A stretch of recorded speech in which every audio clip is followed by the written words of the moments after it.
Allow me, the Deputy Governor, Honorable Elijah Obebo, the County Commissioner, Mr. Joseph Kibet, members of the County Assembly present, members of the County Executive Committee present, County and National Government staff, distinguished guests, ladies and gentlemen.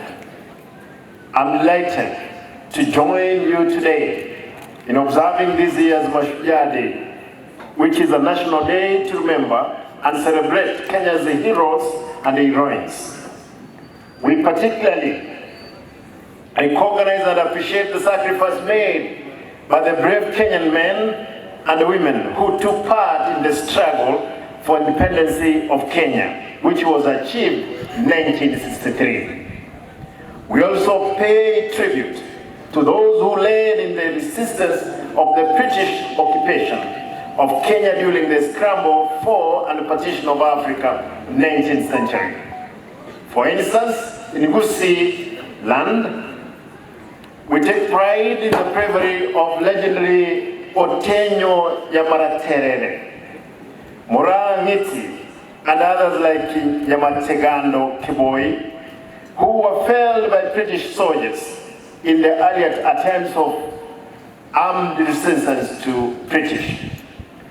Towards the 1950s, the struggle took a political angle alongside the armed Mau Mau struggle. We recognize the heroes of this struggle, among them Harry Tuku, James Gishuru, Jaramogi Odinga, Ochieng Oneko, Paul Ngei, and Jomo Kenyatta, whom today's holiday are initially named after.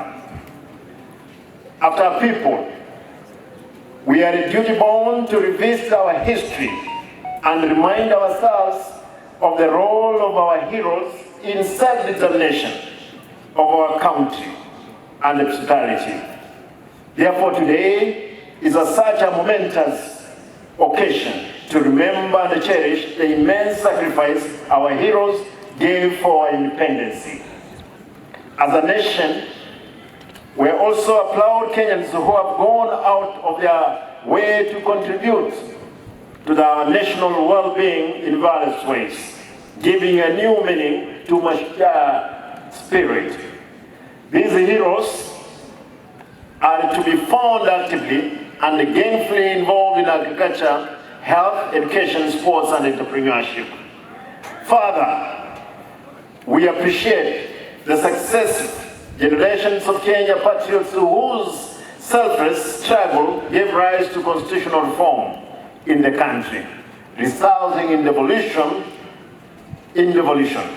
Indeed, it is the spirit of devolution that we hold the Mashujaa Day celebration here at Suguta, away from the headquarters in Kisii town. Having outlined the importance of Mashujaa Day and its relevance on our existence as a nation of 48 governments in one, let me restate the commitment of the county government of Kisii to deliver on development priorities details in my manifesto.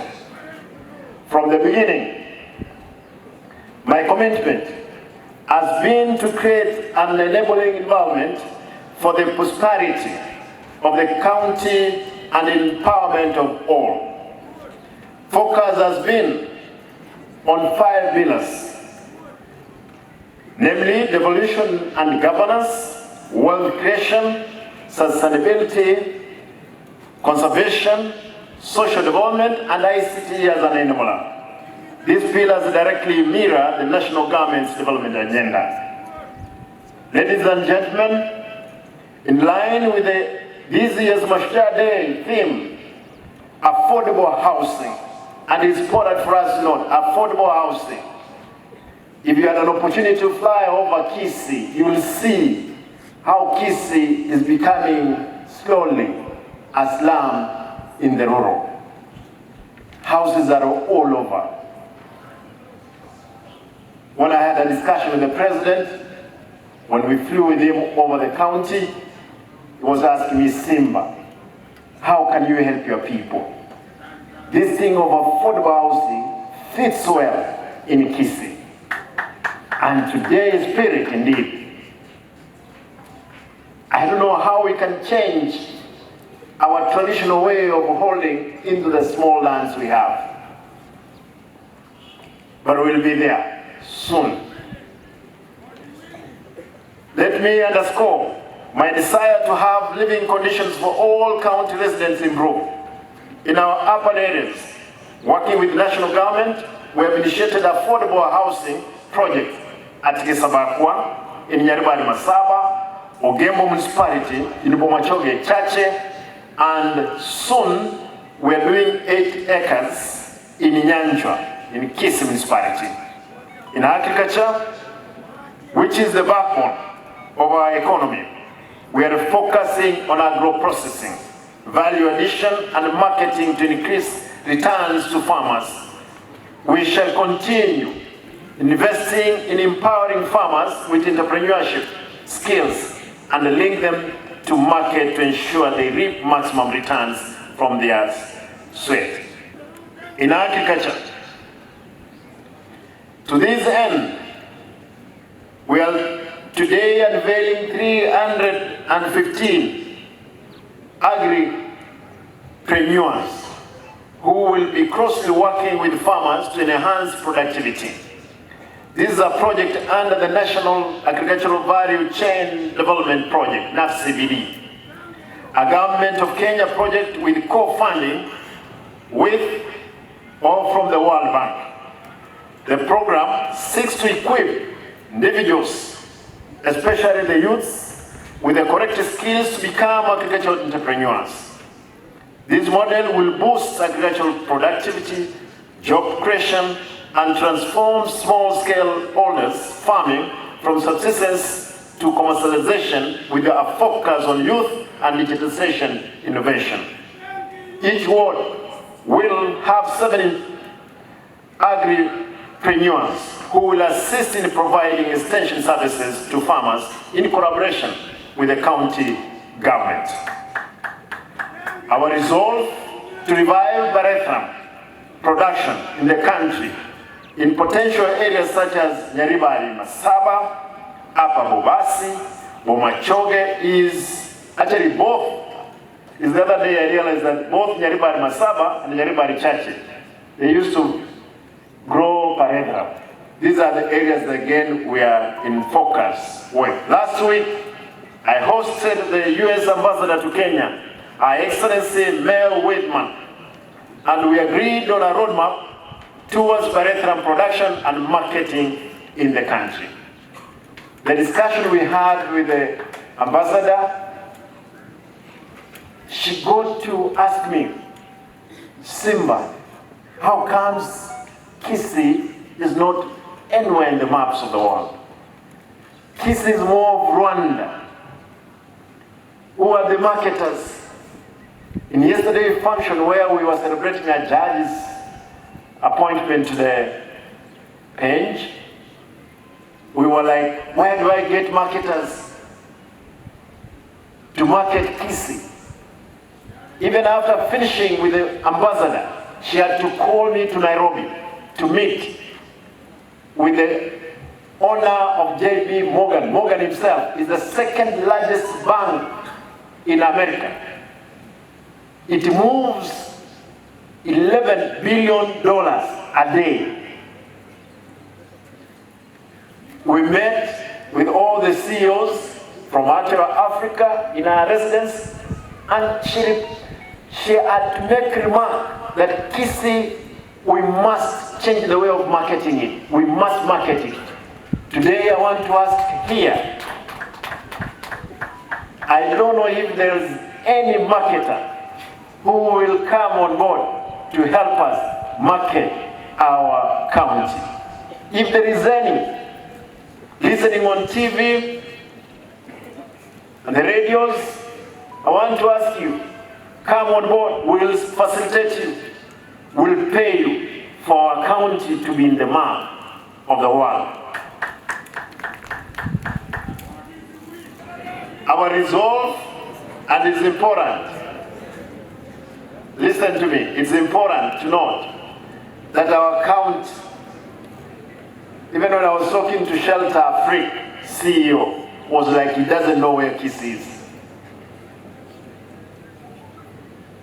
I'll speak in Kisii. Abantu baitu mumai wategerera ngaki mumanye inkito bwente bokora. I appeal to the interested farmers to enlist so as to benefit from the program where an investor is already on board to support the presided value chain. At the same time, we have actualized the banana and avocado factory at ATC, and to support the value chain, we have established a nursery where farmers are accessing seedlings at affordable rates. In the health sector, this is also one of the things that we discussed with the ambassador. We're looking forward to see if the American government will assist us in equipping our mother-child hospital, as well as the new blocks that are supposed to be coming up. I want to report that again there is a post-gesture from the ambassador herself that she's going to put all efforts to see the KTRH is again center of excellence. I want to repeat on this. In the health sector, we have implemented reforms at Kisii Teaching and Referral Hospitals, as well all level 4 hospitals. After sealing the loopholes through automation at KTRH, we have improved on revenue collection. In human resource development, in the health sector, we have set a number of officers, or we have sent a number of officers for further training in various specialties, and the Wills recently effected the first phase of promotion to boost moral and improve service delivery.